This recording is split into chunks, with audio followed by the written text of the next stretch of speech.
Halo semuanya, perkenalkan nama saya Maria Evelina Belus, NIM 211301041. Prodi Budidaya Perairan, Fakultas Kelautan dan Perikanan. Di sini saya akan menjawab soal UAS Bahasa Indonesia. Nomor 1. Faktor yang mempengaruhi variasi dan ragam bahasa yaitu: yang pertama, budaya dan letak geografis. Bahasa merupakan suatu sistem komunikasi yang mempergunakan simbol-simbol vokal yang bersifat arbitrter yang dapat diperkuat dengan gerak-gerik badannya yang nyata.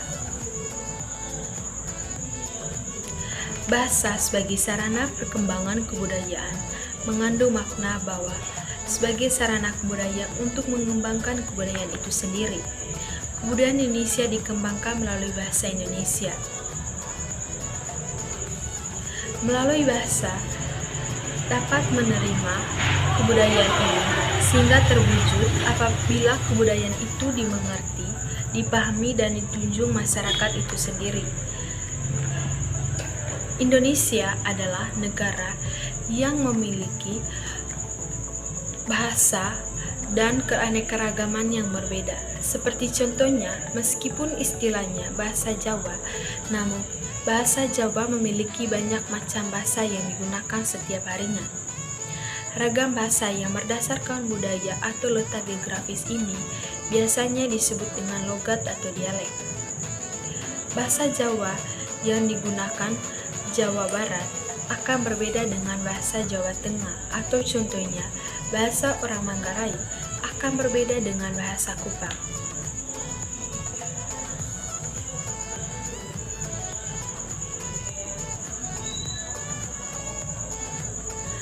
Atau contohnya, dalam bahasa Sunda, putu secara halus artinya cucu. Dalam bahasa Jawa, putu artinya cucu tetapi bersifat netral. Yang kedua, faktor sejarah. Indonesia adalah negara yang banyak dijajah negara lain, karena itu Indonesia memiliki sejarah-sejarah dari zaman penjajahan dan kerajaan-kerajaan terdahulu, sehingga dapat mempengaruhi ragam dan variasi bahasa. Yang kedua, perkembangan ilmu pengetahuan dan teknologi juga dapat mempengaruhi ragam dan variasi bahasa, di mana perkembangan iptek juga memberikan dampak yang positif maupun negatif bagi perkembangan variasi dan ragam bahasa Indonesia. Yang pertama, dampak positif. Yang pertama, bertambahnya kosakata bahasa Indonesia. Yang kedua, pertambahan bahasa Indonesia secara cepat. Dampak negatif yaitu warga Indonesia tidak lagi menggunakan bahasa Indonesia dengan baik dan benar. Yang kedua, dengan kemajuan teknologi, terkadang warga Indonesia menggunakan bahasa Indonesia tidak baku. Apalagi dengan adanya media sosial, kebanyakan generasi milenial menggunakan bahasa yang tidak baku dan benar. Terdapat 5 kaidah dalam penulisan kalimat efektif. Yang pertama, kesepadanan. Yang kedua, kelogisan. Yang ketiga, kehematan. Yang keempat, keparalelan. Dan yang kelima, kepaduan. Contoh kalimat yang tidak efektif. Yang pertama, pencuri itu berhasil ditangkap polisi. Kaidah yang dilanggar yaitu kelogisan dari kalimat ini. Kelogisan merupakan gagasan atau ide yang dapat diterima oleh akal. Arti kelogisan dari kalimat pencuri itu berhasil ditangkap polisi yaitu polisi berhasil menangkap pencuri, di mana polisi yang berhasil untuk menangkap pencuri. Karena kalimat yang pertamanya itu pencuri berhasil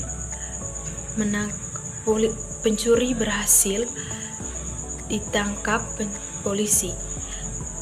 Kalimat tersebut merupakan kalimat yang tidak logis. Yang kedua, Dirgahayu HUT RI ke-74. Kaidah yang dilanggar yaitu kehematan, di mana kehematan adalah hemat menggunakan kata, frasa, atau bentuk lain yang tidak perlu, di mana dirgahayu dan hut ini merupakan kalimat yang sama-sama untuk mengucapkan selamat ulang tahun. Jadi, untuk penghematan katanya yaitu kita bisa menggunakan kata dirgahayu RI ke-74. Yang ke-C, pembunuhan dan rampokan itu tergolong sangat kejam. Kaidah yang dilanggar yaitu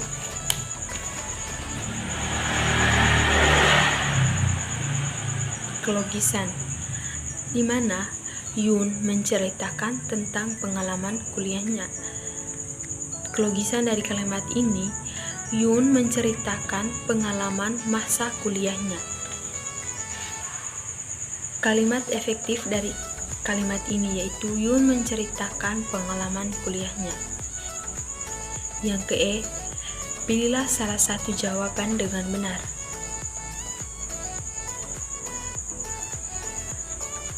Kaidah yang dilanggar yaitu kepaduan. Kepaduan merupakan keterkaitan kalimat antara satu dengan yang lainnya, sehingga membentuk paragraf yang saling berhubungan. Dalam kalimat pilihlah salah satu jawaban dengan benar, memiliki keterkaitan antara satu yang lain, sehingga kalimat efektifnya yaitu pilihlah salah satu jawaban dengan tepat. Dan yang terakhir, dia berpukul-pukulan dengan bantal. Kaidah yang dilanggar yaitu kehematan, di mana hemat menggunakan kata, frasa, atau bentuk yang tidak perlu. Kalimat dia berpukul-pukulan dengan bantal termasuk juga kalimat yang tidak logis, di mana dia berpukul-pukulan dengan bantal memiliki arti bahwa Dian berpukulan dengan bantal. Jadi kalimat yang logis dari kalimat ini adalah Dian sedang memukul dengan menggunakan bantal. Untuk kehematan dari kata ini yaitu dengan menghilangkan kata berpukul-pukulan dan menggantikan Dian saling memukul menggunakan bantal. Soal nomor terakhir. Belakangan ini, implementasi kebenaran dan ketepatan berbahasa Indonesia baik pada tataran kata maupun kalimat terkesan dirusaki oleh generasi muda. Generasi muda lebih sering menggunakan istilah-istilah asing dengan tidak tahu padanannya dalam bahasa Indonesia, semisal HP, komputer, MC, mikrofon, tisu, OTW, dan seterusnya. Berikan pendapat Anda sebagai generasi muda yang peduli terhadap implementasi kebenaran dan ketepatan berbahasa Indonesia dan solusi yang solutif atas persoalan ini dalam karangan persuasi sebanyak 2 paragraf. Baik, pendapat saya itu menghimbaukan kepada generasi muda untuk meningkatkan bahasa Indonesia yang baik dan benar, karena bahasa Indonesia bukan hanya sebagai alat komunikasi, tetapi juga sebagai jati diri bangsa Indonesia, terutama sebagai alat pemersatu dari Sabang sampai Merauke. Dan juga kita sebagai generasi muda harusnya mencintai bahasa Indonesia dan mengembangkan bahasa Indonesia, dan harus menguasai bahasa Indonesia yang baik, karena kita adalah penerus bangsa. 5 cara yang agar kita lakukan untuk mengembangkan bahasa Indonesia. Yang pertama, membiasakan diri dengan gaya bahasa yang baku. Dalam percakapan dengan teman sebaya, kita bisa menggunakan bahasa non-formal untuk menimbulkan kesan santai dan enak untuk didengar. Suasana terasa berbeda ketika menggunakan bahasa baku. Kesan yang akan ditimbulkan menjadi seperti diskusi yang terstruktur untuk membahas sesuatu yang penting. Di dunia profesional, kita akan banyak berjumpa dengan penggunaan bahasa baku.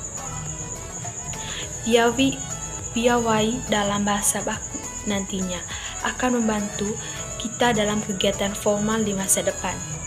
Presentasi akan terlihat lebih baik, meyakinkan, surat dokumen akan terlihat profesional, dan masih banyak lagi. Yang kedua, memperbanyak kosakata. Ketika membaca jurnal ilmiah, artikel, koran, atau blogspot di internet, tidak jarang kita menjumpai kata yang tidak sering kita dengar. Minimnya pemahaman terhadap suatu kata yang kita baca akan berdampak pada kegagalan dan memahami bacaan secara menyeluruh. Apalagi ketika kita sedang berada dalam forum-forum tertentu yang sering menggunakan istilah khusus dalam kegiatannya. Memiliki kosakata yang luas akan memaksimalkan karya tulisan kita untuk lebih ekspresif ketika dibaca. Akan menjadi pertanyaan bagi pembaca apabila terdapat pengulangan kata yang terlalu sering dalam satu paragraf. Kita bisa mulai melatih hal ini dengan sering membaca dan menuangkan kembali apa yang dapat ke dalam sebuah tulisan.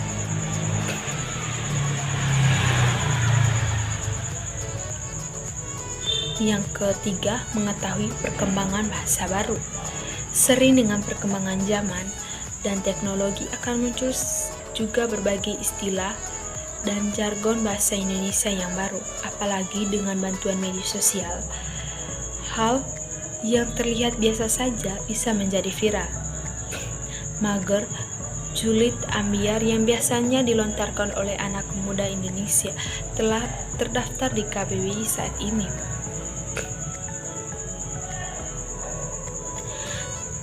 Tetap update dengan istilah-istilah yang baru terdengar ini juga salah satu upaya untuk memudayakan bahasa. Produk kata yang baru tetap akan muncul ke depannya seiring berjalannya waktu. Tertinggal dengan tren bisa menjadi salah satu penyebab kita ketinggalan informasi.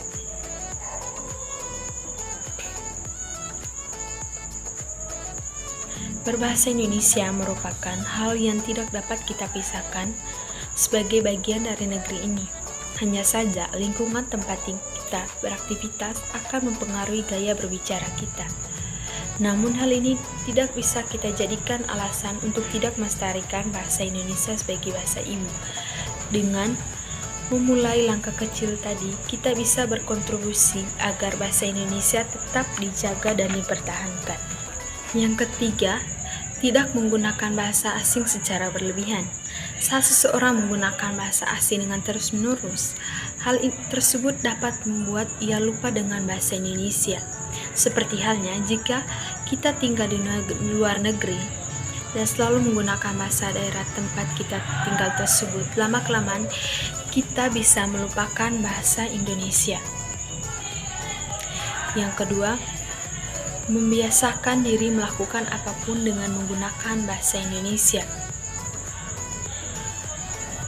Saat melakukan aktivitas dengan teman, keluarga, dan tetangga, bukan orang tak dikenal sekalipun, kita harus membiasakan diri menggunakan bahasa Indonesia.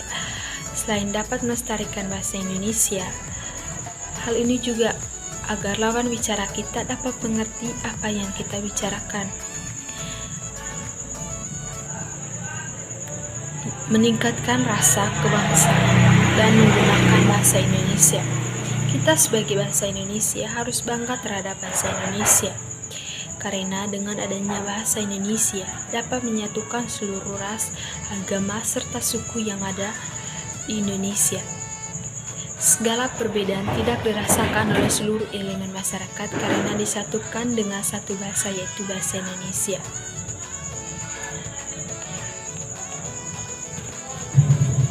Selain itu, upaya yang dapat kita lakukan untuk mempertahankan bahasa Indonesia, yang pertama yaitu kita dapat meningkatkan minat membaca. Rajin membaca adalah cara paling sukses yang dapat dilakukan seseorang agar orang tersebut dapat menjadi cerdas dan pintar untuk mengetahui segala macam informasi dengan mudah.